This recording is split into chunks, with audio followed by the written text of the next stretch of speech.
پیادوں اور سواروں کے پیچھے شہری کھڑے تھے، عورتوں اور بچوں کو آگے کھڑا کیا گیا تھا۔ وہ سب بازو اوپر کر کے ہلا رہے تھے اور اس کے ساتھ ہی وہ اپنی زبان میں امیر موسیٰ بن نصیر خوش آمدید اور موسیٰ بن نصیر زندہ باد کے نعرے لگا رہے تھے۔ نوجوان لڑکیوں کے پاس پھولوں سے بھری ہوئی ٹوکریاں تھیں۔ وہ موسیٰ کے راستے میں آگے بڑھ کر پھول بکھیر رہی تھیں۔ موسیٰ کے ہونٹوں پر کچھ اور ہی قسم کی مسکراہٹ تھی اور اس کی گردن اکڑی ہوئی تھی۔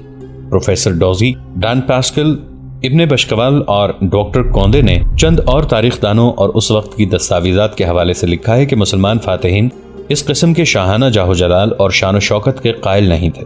نہ اسلام انہیں شاہانہ انداز اور طریقے اختیار کرنے کی اجازت دیتا تھا۔ ہونا تو یہ چاہیے تھا کہ موسیٰ بن نصیر اس شاہانہ استقبال کو ناپسند کرتا اور پوچھتا کہ اس بدعت کا اہتمام کس نے کیا ہے اور اسے سرزنش کرتا، لیکن اس نے اس شاہانہ استقبال کو پسند کیا۔ اس کی مسکراہٹ اور چہرے کا تاثر بتاتا تھا کہ وہ پھولا نہیں سما رہا۔ البتہ طارق بن زیاد، مغیث الرومی اور دوسرے سالاروں کے چہروں پر ناپسندیدگی کے تاثرات تھے۔ شہر کے دروازے پر موسیٰ کا جو استقبال ہوا اس کی تو شان ہی نرالی تھی۔ شہر کی سرکردہ شخصیتیں، اندلسی بھی مسلمان بھی ایک صف میں کھڑی تھیں۔ موسیٰ، طارق، مغیث اور دیگر سالار گھوڑوں سے اترے۔ مسلمان زعماء نے تو ان سے سیدھے کھڑے رہ کر مصافحہ کیا، لیکن اندلسی پہلے رکوع کی طرح جھکتے، پھر موسیٰ کا ایک ہاتھ دونوں ہاتھوں میں لیتے اور چومتے تھے۔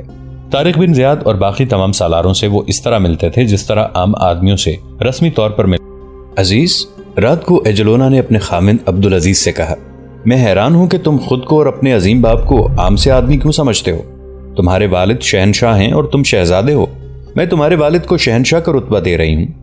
ایجلونا کے متعلق تقریباً تمام مورخوں نے لکھا ہے کہ یہ جوان سال عورت خوبصورت تو تھی اور اس کا حسن غیر معمولی تھا، لیکن اس سے زیادہ حسین عورتیں بھی تھیں۔ پھر ایجلونا میں کیا جادو تھا کہ ریڈرک جیسے پتھر دل بادشاہ کو اس نے موم کر دیا تھا اور عبدالعزیز جیسے مرد مومن اور دانشمند سالار کو اس نے اپنی مٹھی میں بند کر لیا تھا۔ مورخوں کی رائے کے مطابق ایجلونا کا جادو اس کی زبان میں اور اس کے انداز اور اطوار میں تھا۔ اس کا یہی کمال موسیٰ جیسے معمر اور جہاں دیدہ آدمی کو متاثر کرنے کے لیے کافی تھا کہ اس نے اسے شہنشاہ بنا دیا تھا۔ ایجلونا نے موسیٰ کے بیٹے عبدالعزیز کو یہ تاثر دیا کہ وہ اس کے خاندان کی عزت افزائی میں دلچسپی رکھتی ہے۔ کلوپیترا، جسے دنیا کی یا تاریخ کی حسین ترین عورت سمجھا جاتا ہے، دراصل اتنی حسین نہیں تھی۔ اس کی خادماؤں میں 2-3 جوان لڑکیاں اس سے کہیں زیادہ حسین اور دلکش تھیں، لیکن کلوپیترا میں جو جادو تھا وہ اور کسی عورت میں نہیں تھا۔ کلوپیترا چال باز اور مکار عورت تھی۔ جولیس سیزر جیسا فاتح، جابر اور میدان جنگ کا دیوتا اس کے آگے ڈھیر ہو گیا تھا، اور پھر جولیس سیزر کا جانشین اینتھنی مصر پر حملہ آور ہوا تو کلوپیترا نے اس کے مقابلے کے لیے اپنی فوج بھیجنے کی بجائے اسے اپنے دام محبت میں گرفتار کر لیا اور اس کی عقل پر ایسا قبضہ کیا کہ اس مرد میدان نے خودکشی کر لی۔ ایجلونا میں بھی کچھ ایسا ہی جادو تھا۔ موسیٰ بن نصیر اشبیلیہ میں زیادہ دن نہیں ٹھہرا۔ اس نے ایک کام یہ کیا کہ اپنے بیٹے عبدالعزیز کو اندلس کا امیر مقرر کیا اور اسے تمام تر اختیارات دے دیے۔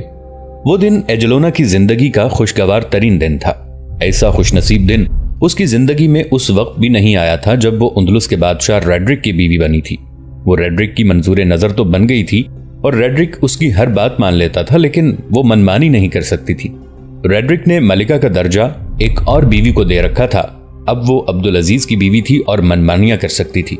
موسیٰ بن نصیر نے اشبیلیہ میں رکھا ہوا وہ مال غنیمت اپنے ساتھ لے جانے کے لیے تیار کرایا جو بیت المال کے حصے کا تھا۔ کچھ قیمتی تحفے خلیفہ کے لیے بھی تھے۔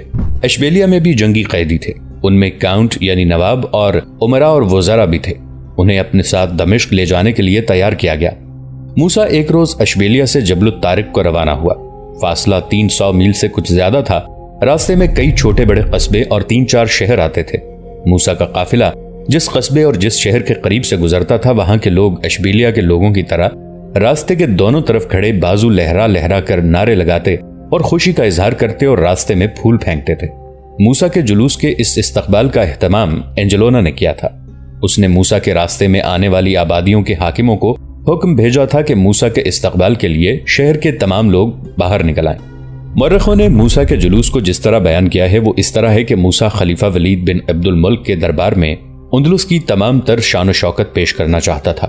اس کا مقصد یہ نمائش تھی کہ اس نے ایک ملک ہی نہیں فتح کیا بلکہ وہاں کے زعماء کے دلوں پر بھی فتح حاصل کر لی ہے۔ موسیٰ اندلس کی جن سرکردہ شخصیتوں کو اپنے ساتھ لے جا رہا تھا ان میں گوت قوم کے سردار وغیرہ تھے، اندلس کے عیسائی سردار تھے، یہ سب باج گزار تھے۔ چند ایک اندلسی جرنیل قیدیوں کی حیثیت سے ساتھ تھے اور کچھ سردار قوم یہود کے بھی تھے۔ اس قافلے یا جلوس میں 30,000 جنگی قیدی تھے۔ گھوڑا گاڑیوں میں سینکڑوں لونڈیاں اور کنیزیں تھیں۔ ایک یورپی مورخ ایس پی اسکاٹ نے لکھا ہے کہ لونڈیوں اور کنیزوں کی تعداد لاکھوں میں تھی، جو بالکل غلط ہے۔ دیگر یورپی مورخوں نے تعداد سینکڑوں لکھی ہے۔ یہ وہ اندلسی عورتیں تھیں جنہوں نے خود مسلمانوں کے ساتھ جانے کی خواہش ظاہر کی تھی۔ یہ لونڈیاں تھیں۔ کنیزوں میں عمرا، وزراء اور دیگر سرکردہ خاندانوں کی جوان لڑکیاں تھیں۔ انہیں بھی ان کی رضامندی سے ساتھ لے جایا جا رہا تھا۔ مورخوں نے ان سب کے حسن و جمال کی بہت تعریف کی ہے۔ مال غنیمت اتنا زیادہ تھا کہ سینکڑوں خچروں پر لدا ہوا تھا۔ اس میں تلواریں، برچیاں، کمانیں، زرہ بختریں، جنگی کلہاڑے اور خنجر وغیرہ بھی تھے۔ تقریباً تمام مورخوں اور بقائے نگاروں نے لکھا ہے کہ یہ شان و شوکت کسی شہنشاہ جیسی تھی، جس سے لوگوں نے تو متاثر ہونا ہی تھا۔ خود موسیٰ بن نصیر پر یہ اثرات مرتب ہوئے کہ اس کے انداز اور گفتار میں تکبر اور غرور پیدا ہو گیا۔ بہت دنوں بعد یہ قافلہ جبل الطارق پہنچا، جہاں بحری جہازوں اور کشتیوں کا بیڑا منتظر کھڑا تھا۔ وہاں بھی لوگ موسیٰ کی سلامی کے لیے کھڑے تھے۔ اندلس کے بے شمار نامی گرامی افراد جبل الطارق تک موسیٰ کو الوداع کہنے آئے تھے۔ موسیٰ کے آگے ان کے رکوع، فرشی سلام اور خوشامدانہ کلمات موسیٰ کے دماغ میں رونت پیدا کر رہے تھے۔ اسلام کا یہ بنیادی اصول کہ کوئی انسان دوسرے انسان سے برتر نہیں، بری طرح مجروح ہو رہا تھا۔ یہ بیڑا افریقہ کے ساحل پر قیروان کے مقام پر جا رکا۔ قیروان مصر اور افریقہ کا دارالامارت تھا۔ 1-2 روز وہاں قیام کر کے موسیٰ کا جلوس دمشق کو روانہ ہوا۔ وہاں سے عرب کے معززین، چند ایک بربر سردار اور کچھ مصری زعماء بھی اس جلوس میں شامل ہو گئے۔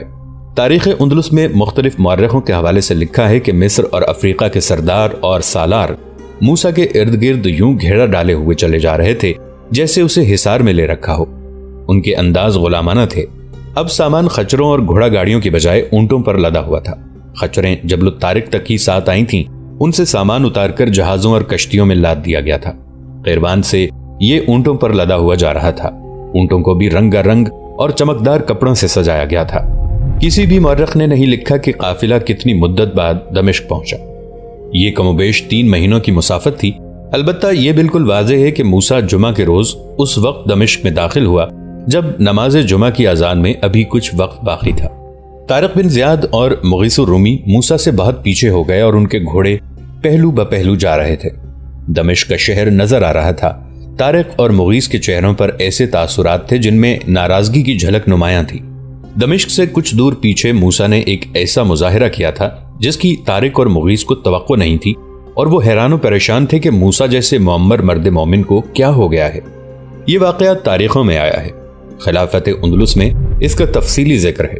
آخری پڑاؤ سے موسیٰ بن نصیر کا یہ قافلہ الصبح روانگی کے لیے تیاری کرنے لگا۔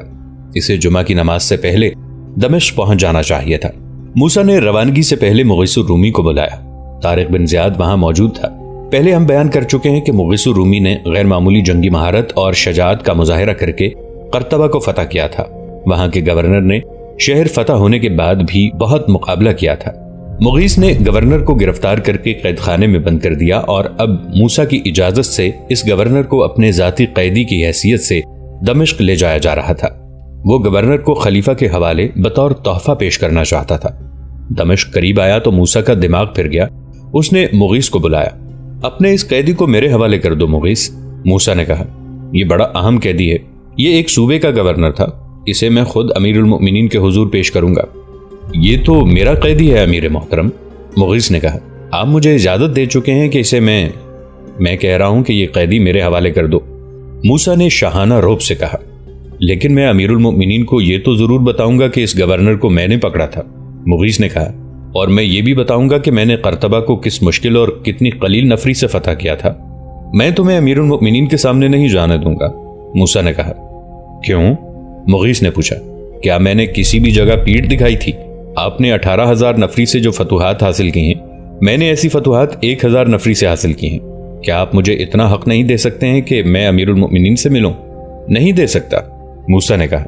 تمہیں احساس نہیں کہ میں نے تمہاری اتنی عزت افزائی کی ہے کہ جس کے تم حقدار نہیں تھے؟ تم یہودی تھے، پھر تم گوت ہوئے، پھر تم نے اسلام قبول کیا۔ تم دوسرے درجے کے سالار ہو، لیکن میں نے تمہیں عربی سالاروں کا درجہ دیا۔ اسلام انسانوں کو درجوں میں تقسیم نہیں کرتا، مغیث الرومی نے کہا۔ یہی وجہ ہے کہ میں نے اسلام قبول کیا تھا۔ مجھے آپ جتنا ذلیل کر سکتے ہیں کریں، میں مسلمان ہی رہوں گا اور مسلمان ہی مروں گا۔ اور امیر محترم، میں آپ کو اپنا قیدی نہیں دوں گا۔ موسیٰ نے اپنے ایک محافظ کو بلایا اور اسے کہا کہ قرطبہ کے عیسائی گورنر کو یہاں لے آئے۔ محافظ دوڑتا گیا اور مغیث الرومی کے قیدی کو لے آیا۔ یہ ہے تمہارا قیدی؟ موسیٰ نے مغیث سے پوچھا۔ یہی ہے، مغیث نے جواب دیا۔ موسیٰ قیدی گورنر کے پیچھے ہو گیا۔ اچانک موسیٰ نے تلوار نکالی اور قیدی پر ایسا زوردار وار کیا کہ اس کی گردن صاف کٹ گئی۔ سر الگ جا پڑا اور دھڑ گر کر کچھ دیر تڑپتا اور ساکت ہو گیا۔ مغیث الرومی اور طارق بن زیاد وہاں سے ہٹ آئے۔ قافلہ دمشق کو روانہ ہوا۔ مغیث الرومی اور طارق بن زیاد موسیٰ سے دور پیچھے اکٹھے جا رہے تھے۔ دونوں کے دلوں پر بوجھ تھا جو ان کے چہروں کے تاثرات سے ظاہر ہوتا تھا۔ اسلام نے اسی لیے شاہانہ جاہ و جلال کی ممانعت کی ہے کہ عمراء اور حکام کے دماغ ٹھکانے رہیں، طارق بن زیاد نے کہا۔ دیکھ لو اتنے معمر اور اتنے زیادہ دانشمند امیر کے دماغ کا کیا حال ہو گیا ہے۔ مجھے ایک اور شک ہے، مغیث الرومی نے کہا۔ عبدالعزیز کی عیسائی بیوی ایجلونا نے اس بڈھے کا دماغ خراب کرنے کے لیے ہی اس کے شاہانہ استقبال کا یہ انتظام کیا تھا۔ موسیٰ نے اندلس کا امیر اپنے بیٹے عبدالعزیز کو مقرر کیا تھا۔ قیروان میں آ کر اس نے افریقہ کا والی اپنے دوسرے بیٹے عبداللہ کو مقرر کیا۔ مغربی حصے کا امیر اپنے تیسرے بیٹے عبد الملک کو اور باقی علاقوں کا امیر اپنے سب سے چھوٹے بیٹے مروان کو بنا دیا اور دمشق کو روانہ ہو گیا۔ اس بوڑھے نے اندلس اور افریقہ میں اپنی خاندانی بادشاہی قائم کر دی ہے، طارق نے کہا، اور اب یہ اپنے بیٹوں کی تقرریوں کی منظوری امیر المؤمنین سے لے گا۔ کسی ایک بربر کو کہیں کا حاکم مقرر کر دیتا تو ہمارے دل خوش ہو جاتے۔ تمہاری میز پر بھی اس نے قبضہ کر لیا ہے، مغیث الرومی نے کہا۔ یہ امیر المؤمنین کو بتائے گا کہ یہ حضرت سلیمان علیہ السلام کی میز ہے اور یہ اس نے بڑی مشکل سے حاصل کی ہے۔ اگر اس نے ایسا کیا تو اسے بہت شرمندہ ہونا پڑے گا، طارق نے کہا۔ میں نے ایک انتظام کر لیا ہے۔ موسیٰ بن نصیر نے مغیث الرومی اور طارق بن زیاد کو اپنا دشمن نہیں بنا لیا تھا تو اپنا دوست بھی نہیں رہنے دیا تھا۔ دمشق میں پہلے ہی خبر پھیل گئی تھی کہ اندلس کے فاتح آ رہے ہیں اور ان کے ساتھ جنگی قیدی، کنیزیں اور مال غنیمت بھی ہے۔ دمشق کے لوگ ان کے استقبال کے لیے دوڑ پڑے اور شہر سے کچھ دور جا کر نعروں سے ان کا استقبال کیا۔ شہر میں داخل ہوئے تو عورتوں کا ایک ہجوم راستے میں اپنے گھروں کے دروازوں میں اور چھتوں پر کھڑا داد و تحسین کے نعرے لگا رہا تھا۔ عورتیں بازو بلند کیے لہرا رہی تھیں۔ قافلہ ایک وسیع میدان میں رکا اور اونٹوں کو بٹھا کر ان سے سامان اتارا جانے لگا۔ ایک گھڑ سوار موسیٰ کے پاس آ کر رکا اور وہ گھوڑے سے اترا۔ اس نے موسیٰ کو الگ کر کے ایک پیغام دیا جو کوئی اور تو نہ سن سکا، لیکن یہ پیغام آج تک تاریخ میں محفوظ ہے۔ پیغام خلیفہ ولید بن عبد الملک کے بھائی سلیمان بن عبد الملک کی طرف سے تھا، جس کی حیثیت صرف یہ تھی کہ وہ خلیفہ کا چھوٹا بھائی تھا۔ پیغام لانے والا کوئی معمولی حیثیت کا قاصد نہیں بلکہ سلیمان کا خاص آدمی تھا۔ سلیمان بن عبد الملک نے آپ کے لیے یہ پیغام دیا ہے، اس سوار نے کہا۔ انہوں نے کہا ہے کہ امیر المؤمنین ایسی بیماری میں مبتلا ہیں کہ کسی بھی وقت ان کا انتقال ہو سکتا ہے۔ آپ ان سے ملنے نہ جائیں، نہ انہیں کوئی تحفہ یا مال غنیمت کا حصہ دیں، کچھ دن انتظار کریں۔ ان کے انتقال کے بعد امیر المؤمنین سلیمان ہوں گے، پھر تحفے، کنیزیں اور مال غنیمت ان کو پیش کریں۔ کیا یہ حکم ہے، درخواست ہے یا مشورہ ہے؟ موسیٰ نے پوچھا۔ کچھ سمجھ لیں، پیغامبر نے جواب دیا۔ میں نے آپ کو پیغام دے دیا ہے۔ دوستو، آج کے لیے اتنا ہی۔ اسی کہانی کی اگلی قسط کے ساتھ بہت جلد حاضر ہوں گے۔ نیچے کامنٹ سیکشن میں اپنی رائے کا اظہار ضرور کیجیے گا۔ ہمارے اس چینل کو سبسکرائب کر کے نیچے موجود بیل آئیکن کو بھی ضرور کلک کیجیے گا۔ اگلی ملاقات تک کے لیے ہمارا اور آپ کا اللہ نگہبان۔